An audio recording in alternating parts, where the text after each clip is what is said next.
seja bem-vindo ao canal Professor Nelson Júnior e hoje nós iremos abordar um assunto muito importante, um assunto que tem tomado aí notoriedade nas redes sociais, que é o pronome neutro, e hoje a gente vai ver o que é pronome neutro.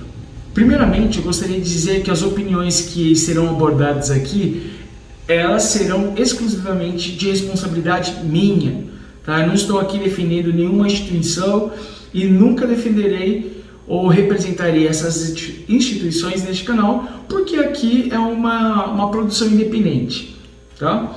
Então, se eu for representar alguma instituição, será no canal ou no site ou programa dessa instituição. Aqui neste canal é responsabilidade minha, tá? Beleza? Ficou certo isso? Ficou claro para você? Beleza, é a opinião do professor Nelson Júnior. Língua portuguesa. A língua portuguesa é a minha língua materna, e desde 1500 ela vem passando por transformações.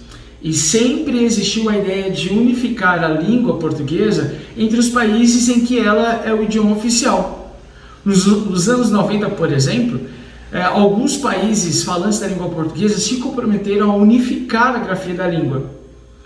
Mas esse acordo não acabou entrando em vigor e foram necessários 16 anos para que essas alterações fossem necessárias e fossem cumpridas. Em 2006, o São Tomé, o país São Tomé e Príncipe Cabo Verde se uniram ao Brasil e assim ratificaram o novo acordo. Mas Portugal ainda nesse período ele não tinha entrado no acordo. E apenas em 2008, o parlamento português ele ratificou o acordo para unificar aí a grafia em todas as nações falantes da língua portuguesa. E desde 1º de janeiro de 2016, o novo acordo ortográfico é o único formato aqui reconhecido no Brasil, tá? Então, a partir de 2016, esse acordo ortográfico foi aceito aqui no Brasil. Constantemente, a língua vem sendo modificada. Tudo isso que foi dito é referente à linguagem culta, tá? A língua portuguesa padrão, tá? Sem falar também do neologismo. Você pode assistir a aula que deve estar aparecendo aqui em cima, que eu falo um pouquinho mais aprofundado o que é neologismo. Você pode estudar um pouquinho sobre o assunto. De forma resumida, o neologismo é um fenômeno linguístico que consiste na criação de uma palavra nova, uma nova expressão, e atribui também a essa palavra um novo significado, um novo sentido.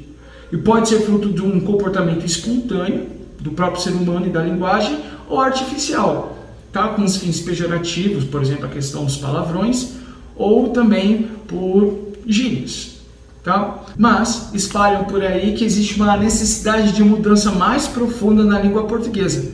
Segundo os ativistas nessa área, na verdade na área da diversidade, é essencial para uma sociedade inclusiva a existência de uma linguagem neutra em gênero, para se referir a pessoas que não se determinam em nenhum gênero, principalmente a pessoas que não têm gênero definido, né? As pessoas não binárias, que elas não se identificam nem como homem, nem como mulher. Usando o Twitter, frequentemente vejo pessoas utilizando o X ou o arroba para neutralizar o gênero da palavra com flexão de gênero. Você pode perceber, olhando essas imagens aqui, a dificuldade de aplicar essas mudanças na fala ou no texto escrito. Por essa razão, prega-se a necessidade de um sistema de linguagem neutra em gênero. E esses ativistas propõem que o sistema ELO pretende ser um conjunto de propostas sobre como referir na língua portuguesa a essas pessoas não binárias, cujo gênero é desconhecido ou indeterminado.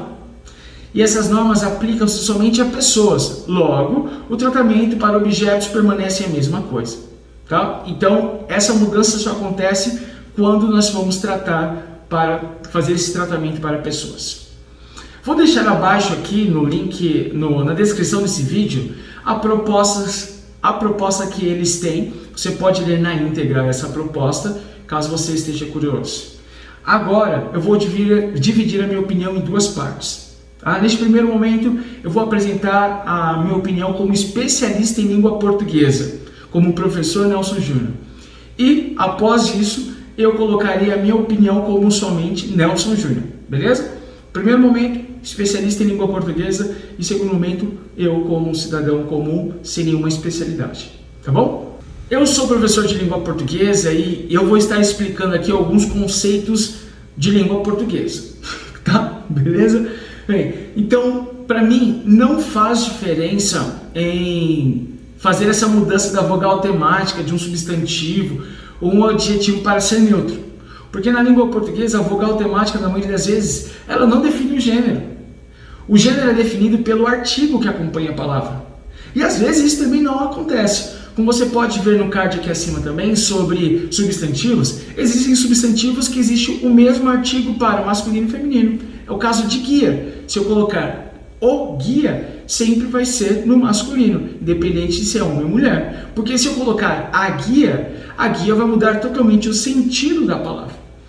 Então, na língua portuguesa, quem define o gênero é o artigo. Só para você entender, o motorista, a palavra termina em A. Só que a palavra não está no feminino, e sim no masculino, o motorista.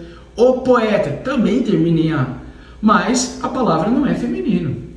Poeta, masculino, beleza? A ação, depressão, impressão, ficção, todas essas palavras terminam com são, e são femininas, embora termine com a vogal O, ok?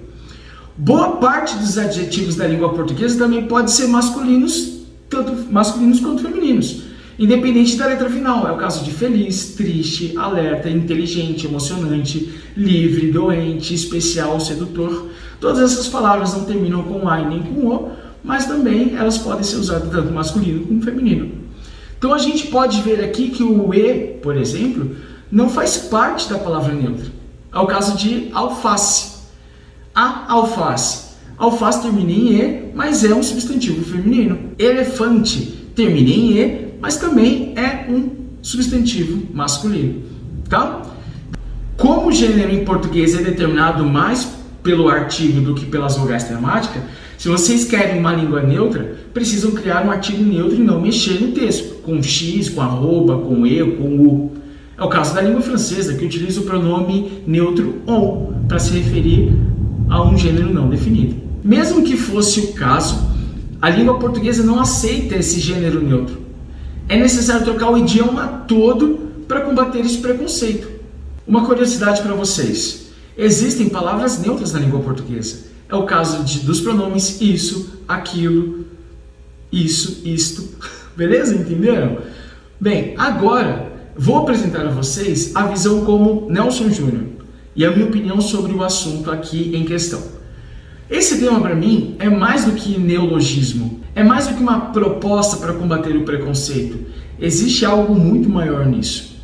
Segundo o psiquiatra César Vasconcelos de Souza, ele tem uma larga experiência em consultórios e autor diversos livros. Ele observa que na literatura médica prevê ali um transtorno de identidade sexual na infância e na adolescência, atualmente chamado de disforia de gênero. Ele afirma que o transtorno de identidade sexual, classificado no Código Internacional de Doenças, não está relacionado à ideologia de gênero, porque essa última ideologia de gênero não é uma teoria científica, e sim a ideia de um determinado grupo de pessoas. Importante saber isso. Na descrição desse vídeo eu vou deixar o link da conversa que contou com a participação desse psiquiatra e também de um teólogo e doutor em ciência da religião, o Sr. Adolfo Soares. Tá? E eles falam a respeito sobre o tema, tiram dúvidas de dezenas de internautas que tiveram participação ao vivo nessa discussão. Eu, professor Nelson, eu vejo com muito temor esse conceito da ideologia de gênero neutro. A partir do momento em que essa medida passa a funcionar, será um fator que pode incentivar as crianças e adolescentes a pensar que realmente não possuem um gênero definido. E eu, como cristão, creio que seja bem clara na criação divina dois sexos definidos. Bem claro, homem e mulher. E ali não existe dualismo, duas coisas, ou separação da mente e do corpo. A Bíblia não dá margem para que exista diferença entre gênero físico e gênero psicológico. Na mentalidade bíblica, o ser humano é uma única parte, indivisível. Beleza? E para finalizar, pessoal, infelizmente a sociedade em geral ela adota essa ideia em relação à Bíblia. E quando uma verdade não é absoluta temporal, diz que é relativo isso. E o agravante é que esse conceito começa a fazer parte de alguns vocabulários cristãos. Por isso, é importante a gente tomar muito cuidado, porque isso é muito perigoso. A Bíblia deixa bem claro que Deus criou o homem e a mulher e que cada gênero deveria relacionar com o sexo oposto. Espero que você tenha entendido um pouquinho sobre esse tema. Vou deixar aqui abaixo o link desses textos, desses vídeos, que você pode assistir com mais calma, com mais detalhe. Quero agradecer a sua presença, muito obrigado por você estar até aqui. Valeu, falou, tchau!